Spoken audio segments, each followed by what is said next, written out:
بسم اللہ الرحمن الرحیم۔ معزز خواتین حضرات، السلام علیکم ورحمۃ اللہ وبرکاتہ۔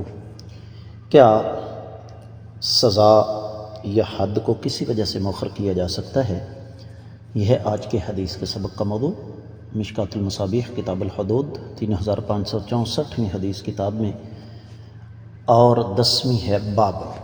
الفاظ اس کے کچھ یوں ہیں: وعن علی رضی اللہ تعالیٰ عنہ قال یا ایھا الناس اقیموا علی ارقائکم الحد من احسن منکم ومن لم یحسن فإن امة لرسول اللہ صلی اللہ علیہ وسلم زنت فامرنی ان اجلدها فإذا هي حدیث عہد بنفاس فخشیت ان انا جلدتها ان اقتلها فذكرت ذلك للنبي صلى الله عليه وسلم فقال أحسنت، رواه مسلم۔ وفي رواية لأبي داود قال دعها حتى ينقطع دمها ثم أقم عليه الحد وأقيم الحدود على ما ملكت أيمانكم۔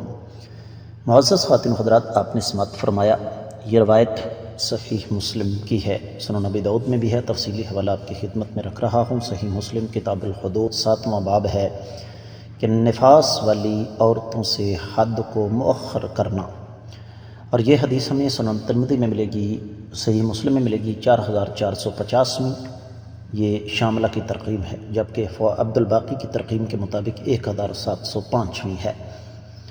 سنن ترمذی میں 1441ویں حدیث ہے۔ سند کے اعتبار سے اس پر کسی قسم کا کوئی اعتراض نہیں کیا جا سکتا، کیونکہ میں اور آپ اچھی طرح جانتے ہیں کہ صحیح بخاری اور صحیح مسلم کی تمام تر احادیث سند کے اعتبار سے صحیح ہیں۔ ترجمے کی طرف بڑھتے ہیں۔ سیدنا علی رضی اللہ تعالیٰ عنہ سے روایت ہے کہ انہوں نے ارشاد فرمایا، لوگو تم اپنے غلاموں پر حد قائم کرو، چاہے وہ شادی شدہ ہوں یا غیر شادی شدہ، اس لیے کہ اللہ کے رسول صلی اللہ علیہ وسلم کے زمانے میں ایک لونڈی نے زنا کیا، آپ نے مجھے حکم دیا کہ میں اس کو حد کے طور پر کوڑے لگاؤں، لیکن اسے ابھی نفاس کا خون آ رہا تھا۔ میں ڈر گیا کہ اگر میں نے اسے کوڑے لگائے تو کہیں میں اسے قتل نہ کر دوں، تو میں نے اس بات کا تذکرہ کائنات کے امام صلی اللہ علیہ وسلم کے سامنے کیا۔ آپ علیہ الصلوۃ والسلام نے فرمایا، تم نے اچھا کیا۔ یہ روایت صحیح مسلم کی ہے۔ سنن ابی داؤد کی ایک روایت میں ہے، اسے چھوڑ دو یہاں تک اس کے نفاس کا خون ختم ہو جائے، پھر اس پر حد قائم کرو اور اپنے ماتحت لوگوں پر حدود کا نفاذ کرو۔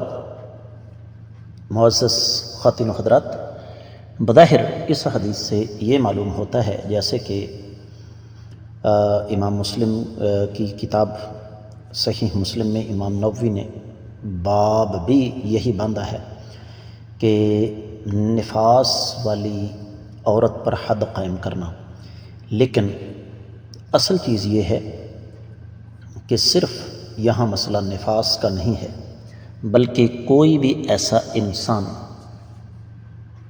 جس پر حد قائم کرنے کے نتیجے میں زیادہ نقصان کا اندیشہ ہو، اس سے حد ساقط تو نہیں ہو سکتی، لیکن اسے مؤخر ضرور کیا جا سکتا ہے۔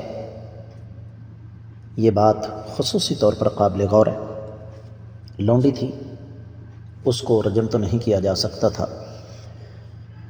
بدکاری کر لی، حاملہ ہو گئی، حمل وضع ہو گیا، نفاس کے ایام تھے، کمزور تھی، کوڑے نہیں مارے گئے، کس وجہ سے کہ کہیں کوڑے مارنے کے دوران بیچاری مر نہ جائے۔ تو اس سے پتہ یہ چلتا ہے کہ حاکم وقت حکمت کے تقاضوں کے تحت حد کو مؤخر کر سکتا ہے۔ امید ہے یہ حدیث آپ کو سمجھ آ گئی ہوگی۔ اجازت دیجیے، السلام علیکم ورحمۃ اللہ۔